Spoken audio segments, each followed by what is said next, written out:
Assalamualaikum warahmatullahi wabarakatuh. Bismillah, alhamdulillah, la hawla wa la quwata illa billah. Allahumma salli ala Sayyidina Muhammad wa ala ali Sayyidina Muhammad. Dikisahkan sehabis sholat isya, ada jamaah yang bertanya kepada Abu Nawas, "Maaf Abu Nawas, saya mau tanya, apakah di surga ada rokok?" Tanya jamaah.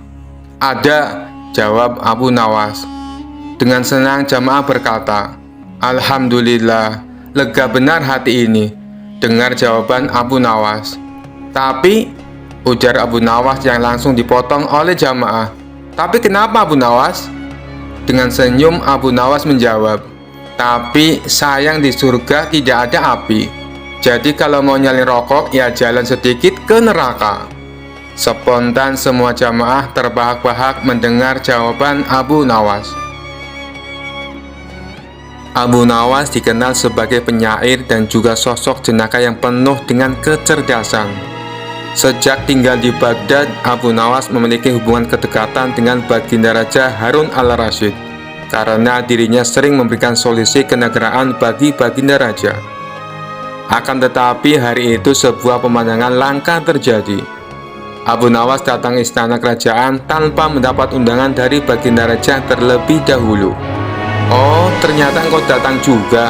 Kebetulan aku memang sudah kangen ingin bertemu denganmu Abu Nawas," kata Baginda Raja tanpa basa-basi.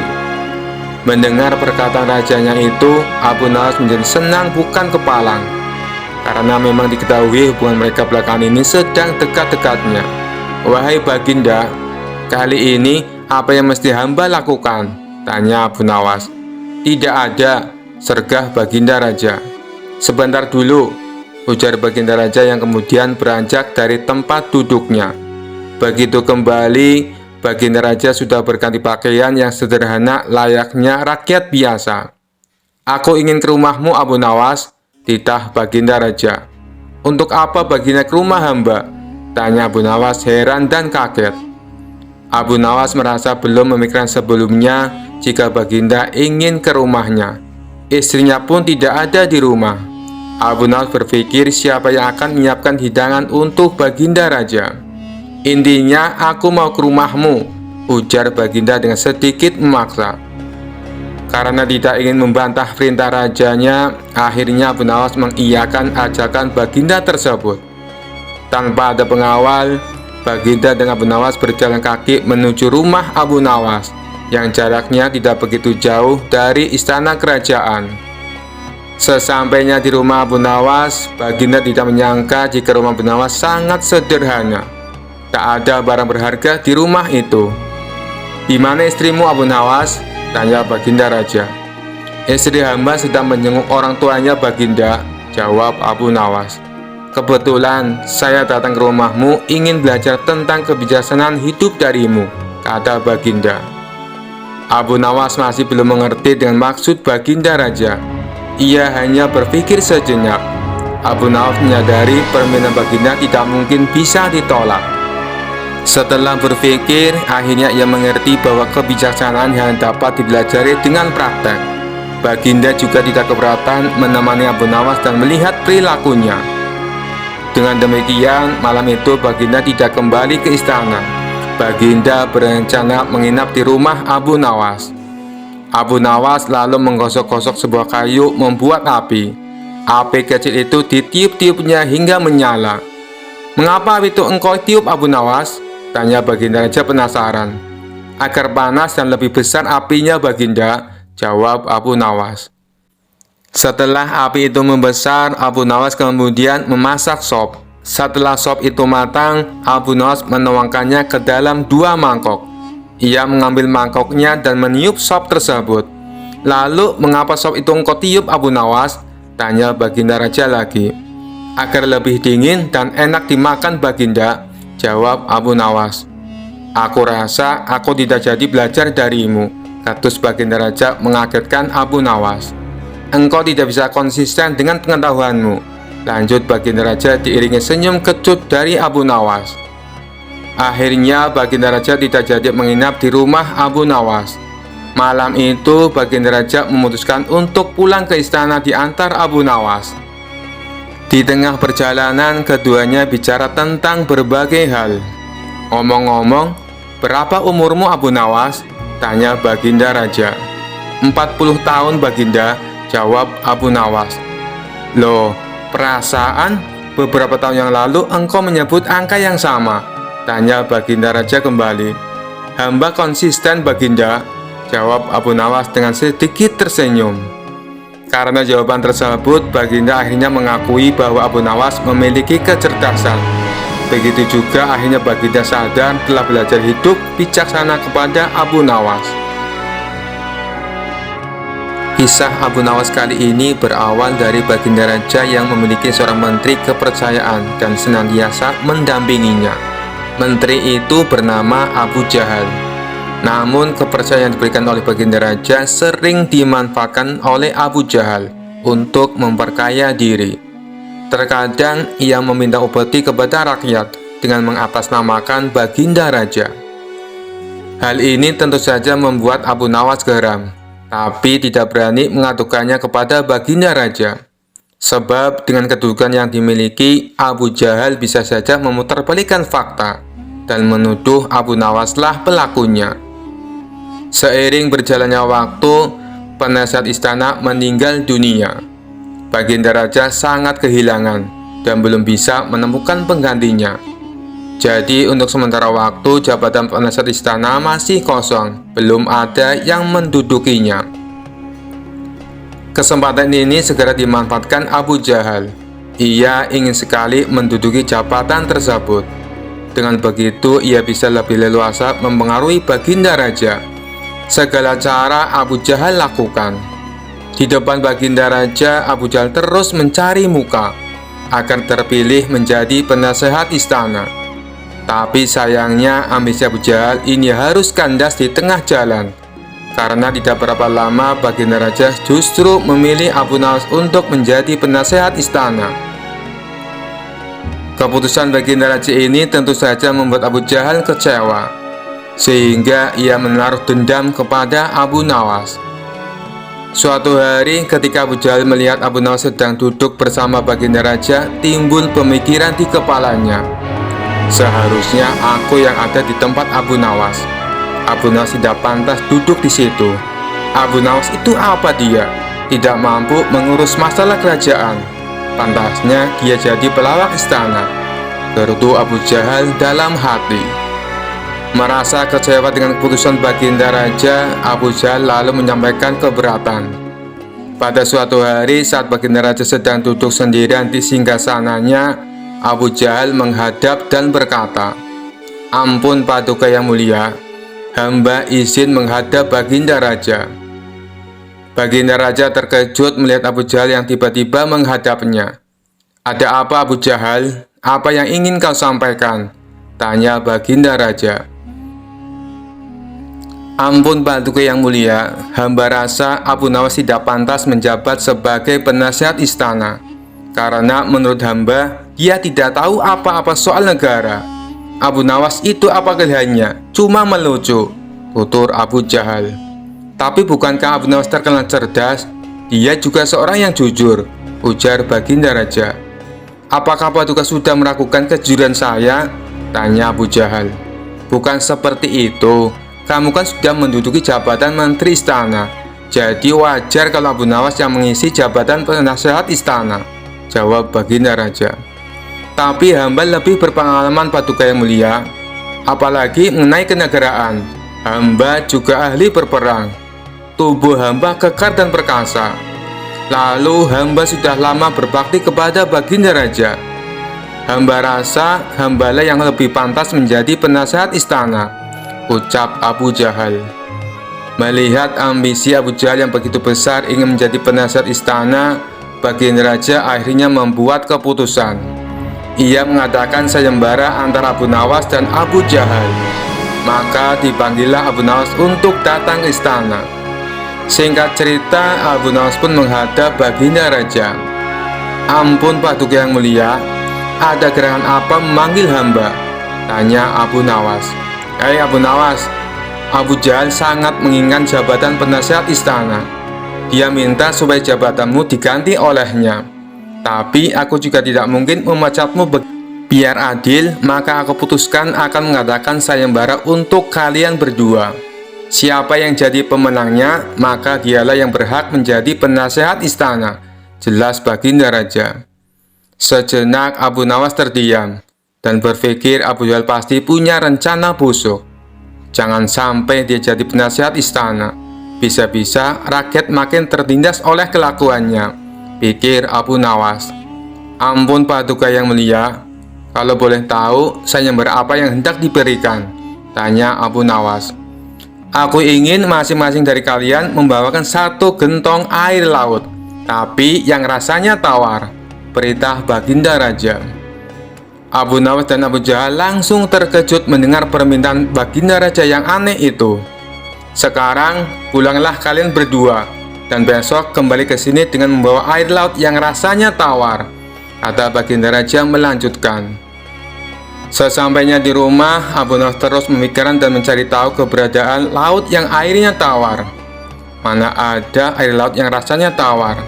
Orang secerdik apapun tidak akan bisa melakukannya, pikir Abu Nawas. Sementara itu Abu Jahal mulai berbuat curang.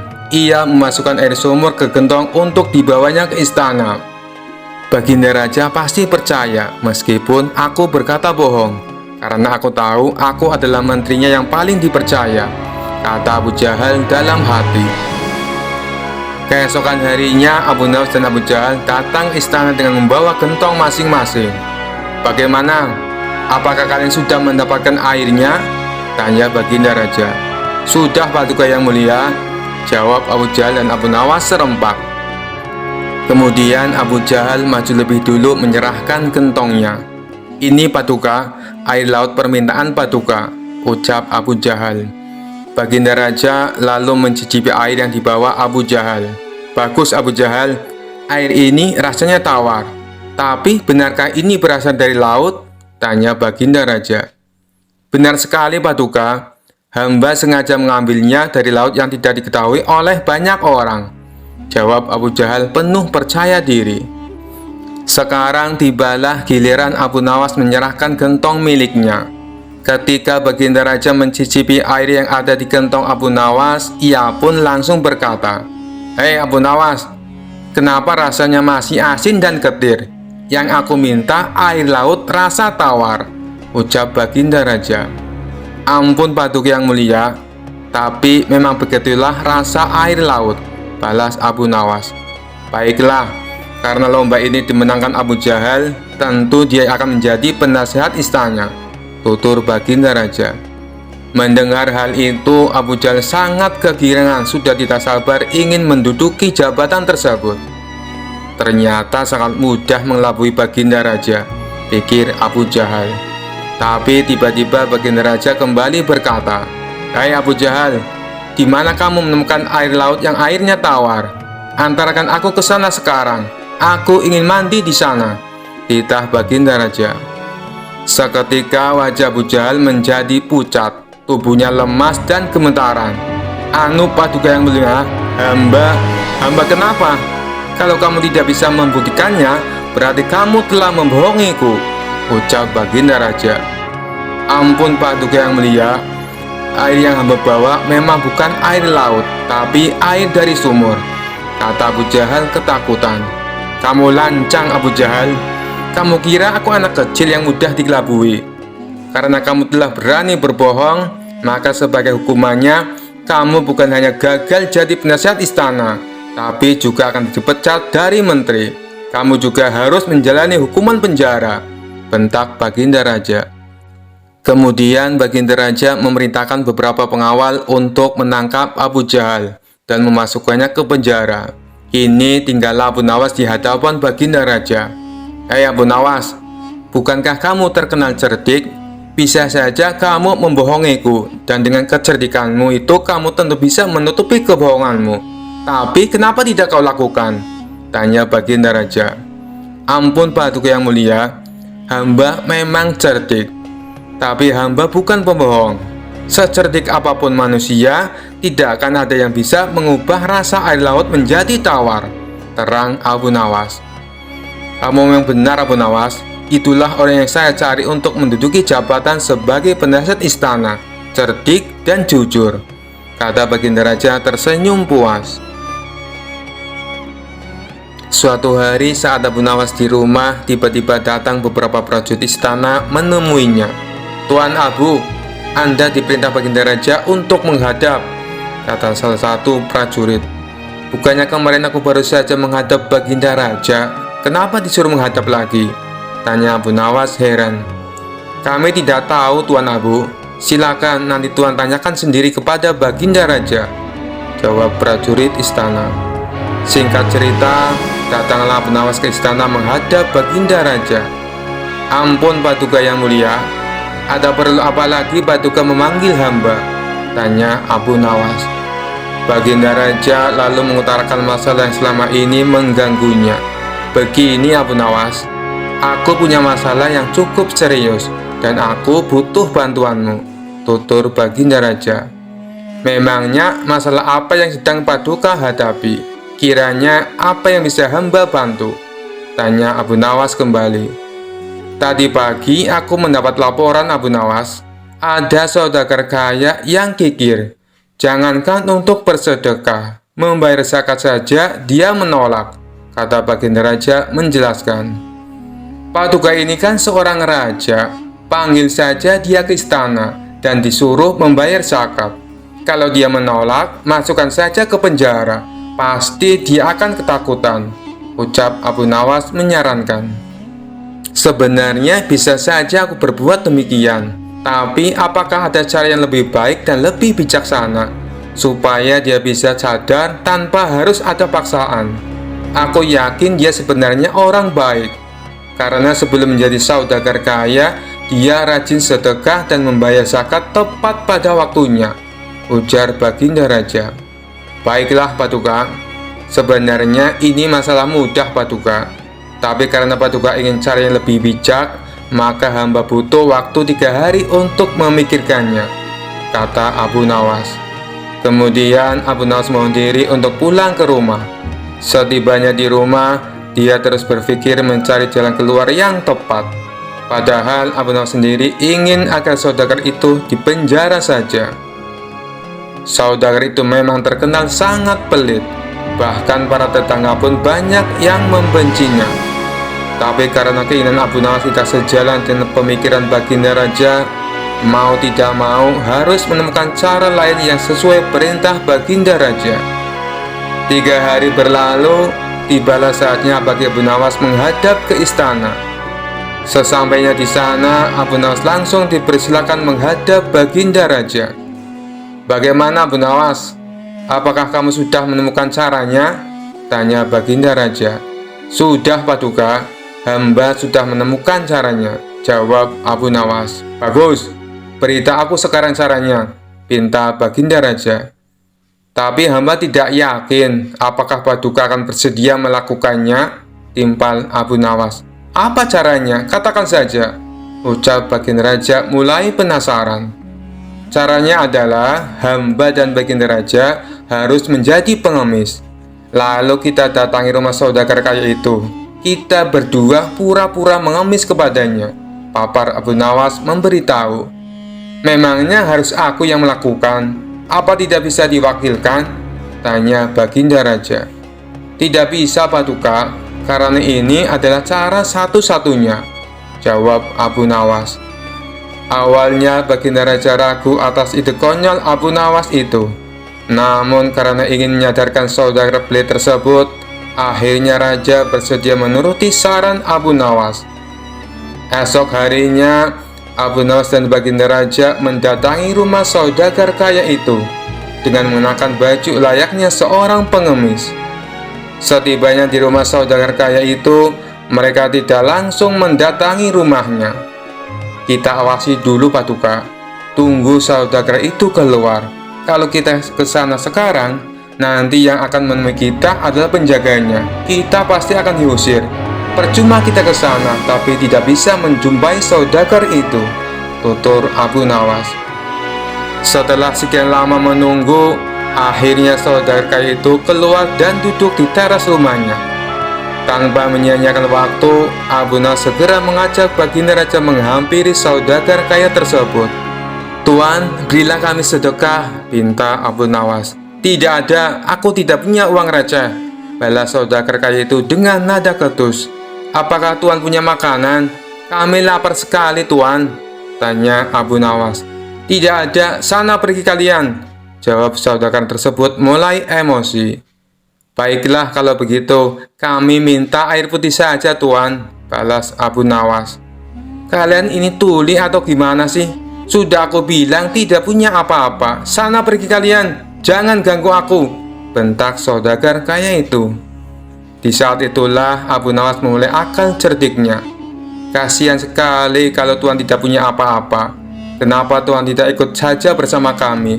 Kita mengemis bersama-sama, Tuan," ajak Abu Nawas. Akibat perkataan Abu Nawas ini, saudara kaya menjadi salah tingkah. Antara marah, tersinggung malu, bercampur aduk menjadi satu. Ia pun terdiam untuk beberapa saat. Tiba-tiba terlintas di benaknya ingatan masa lalu. Dahulu dia adalah orang miskin, tapi rajin bersedekah. Namun sekarang setelah kaya raya justru menjadi orang yang kikir. Wajahnya yang tadinya terlihat galak kini malah tertunduk lesu. "Bagaimana? Apakah Tuan memilih jadi orang miskin atau orang kaya? Kalau masih ingin jadi orang kaya, jangan lupa sedekah dan bayar zakat. Kalau tidak mau bersedekah, mengemis sajalah seperti kami," tutur Abu Nawas.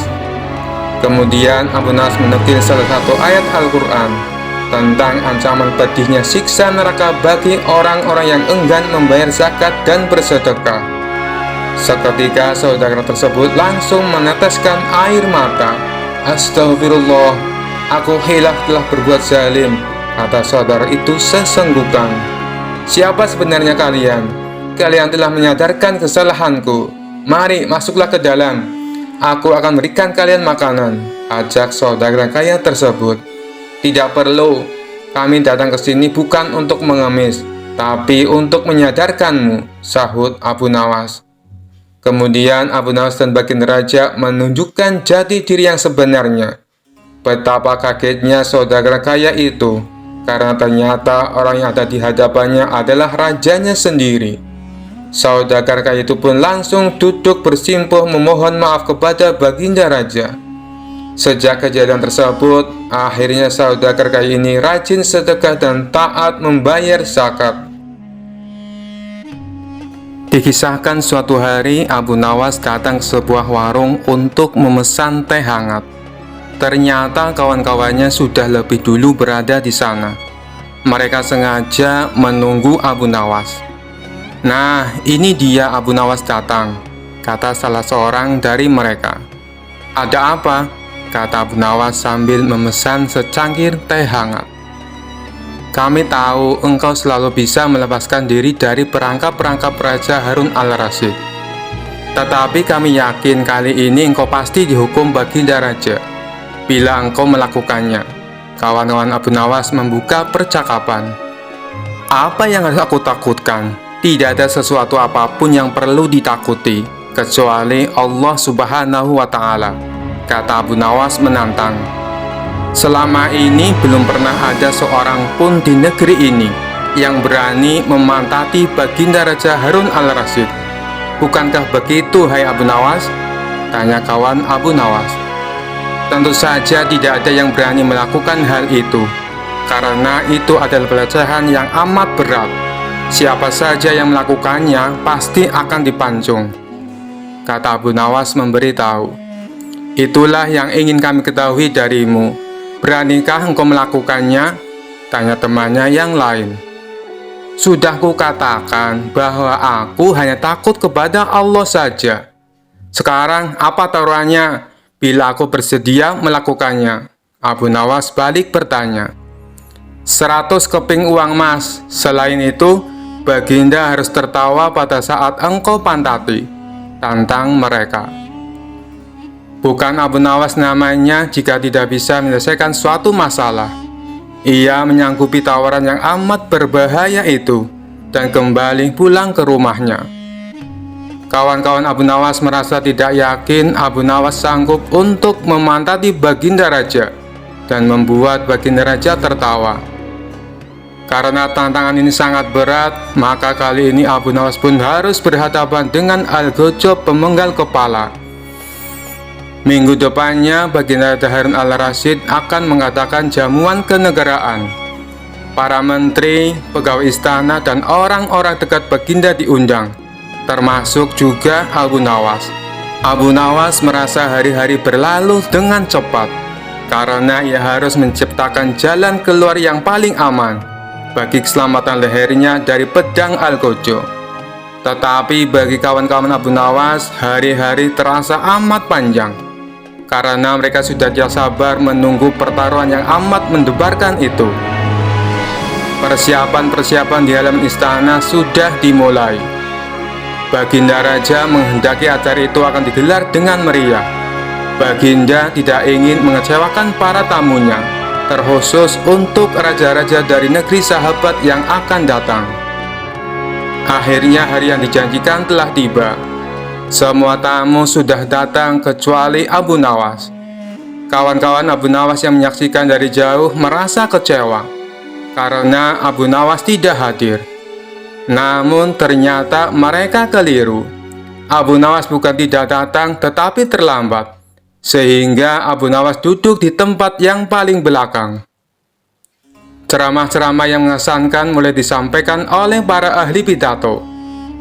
Kemudian giliran Baginda Raja Harun al-Rasyid menyampaikan pidatonya.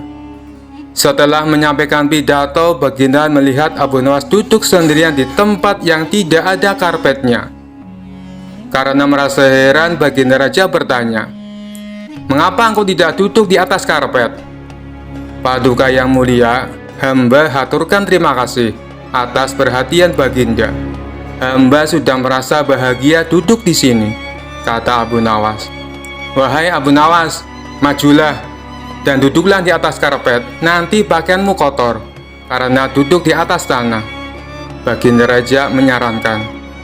"Ampun tuanku yang mulia, sebenarnya hamba sudah duduk di atas karpet," jawab Abu Nawas dengan santai. Baginda bingung mendengar pengakuan Abu Nawas, karena Baginda melihat sendiri Abu Nawas duduk di atas lantai. "Karpet yang mana wahai Abu Nawas?" tanya Baginda masih bingung. "Karpet hamba sendiri tuanku yang mulia.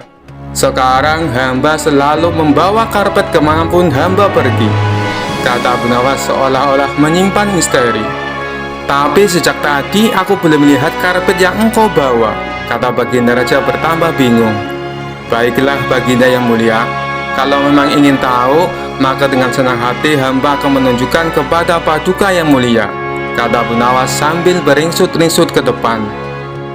Setelah cukup dekat dengan Baginda, Abu Nawas berdiri, kemudian menungging menunjukkan potongan karpet yang ditempelkan di bagian pantatnya.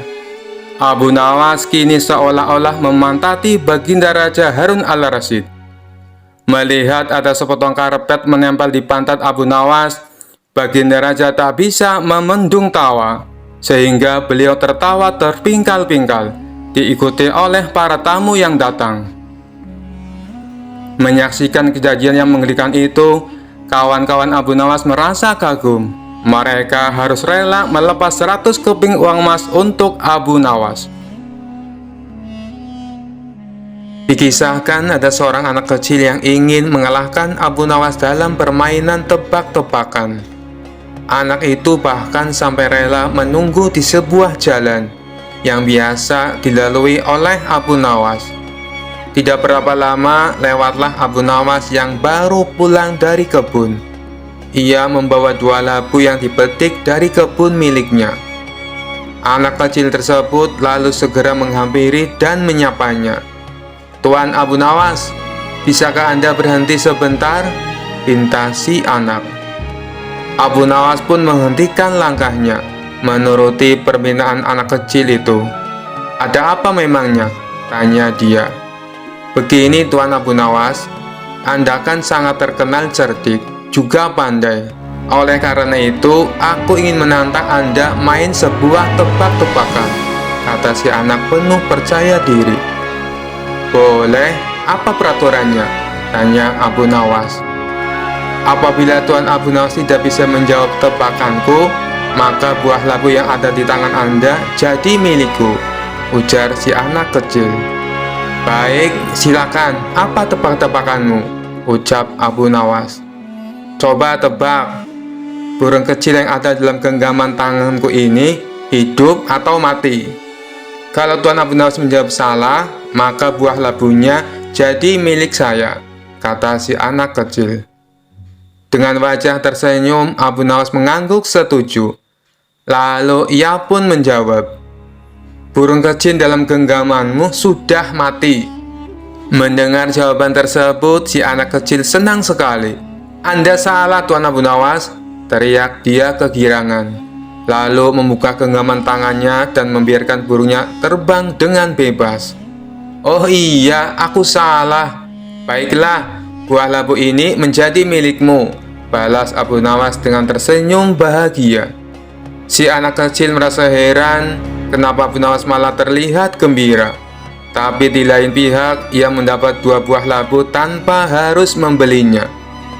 Dengan wajah ceria, si anak kecil kemudian membawa pulang buah labu pemberian Abu Nawas itu. Setibanya di rumah, ayah si anak lantas bertanya tentang 2 buah labu yang dibawanya. Dari mana kamu mendapatkan itu? Tanya sang ayah. Anak tersebut dengan bangganya menceritakan bahwa dirinya telah mengalahkan Abu Nawas main tebak-tebakan. Lalu buah labu yang dibawanya adalah hadiah atas kemenangannya. Memangnya tebakan apa yang kau berikan sehingga membuat Tuan Abu Nawas tidak bisa menjawabnya? Tanya ayahnya penasaran. Si anak lalu memberitahu tebak-tebakan yang diberikan kepada Abu Nawas. Tanpa disangka, ayahnya menjadi sangat marah. Beliau lalu berkata, kamu mengira kamu betul-betul menang? Kamu itu kalah. Si anak pun menjadi sangat bingung dengan ucapan ayahnya. Sang ayah lalu memerintahkan untuk mengembalikan buah labunya. Mereka berdua bergegas menuju rumah Abu Nawas sambil meminta maaf. Maafkan anak hamba, Tuan Abu Nawas, ini buah labunya kami kembalikan, kata sang ayah. Tidak apa-apa, ambil saja, itu sudah menjadi hak anakmu, balas Abu Nawas dengan tersenyum. Terima kasih Tuan Abu Nawas, kami mohon pamit, ucap sang ayah. Dalam perjalanan pulang, si anak meminta penjelasan kepada ayahnya. Wahai ayah, kenapa ayah mengatakan kalau aku yang kalah? Jelas-jelas Tuan Abu Nawas yang salah menebaknya. Jadi, bukankah dia yang kalah? Tanya si anak merasa heran. Sang ayah menarik napas panjang dan mulai menjelaskan. Tuan Abu Nawas sengaja menjawab burungnya mati. Sebab dengan begitu kamu akan melepaskan dan membiarkan burung itu terbang dengan bebas. Kalau Tuan Abu Nawas menjawab masih hidup, kamu pasti akan meremas hewan lemah itu sampai mati. Pada akhirnya kamu juga yang menang taruhan. Kamu pikir Tuan Abu Nawas tidak tahu kelicikanmu? Dia rela memberikan buah labu dan dianggap kalah. Tapi sejatinya Tuan Abu Nawaslah pemenangnya. Dia memenangkan cinta kasih yang murni yang memikirkan kebahagiaan semua makhluk tanpa pamrih. Sedangkan bagi yang egois hanya memikirkan apa yang akan didapatkan. Setelah mendengar penjelasan sang ayah, si anak pun menyadari akan kekeliruannya. Sekian dulu perjumpaan kita kali ini. Sampai bertemu lagi di kisah-kisah selanjutnya. Terima kasih yang sudah subscribe dan setia menonton channel ini. Wassalamualaikum warahmatullahi wabarakatuh.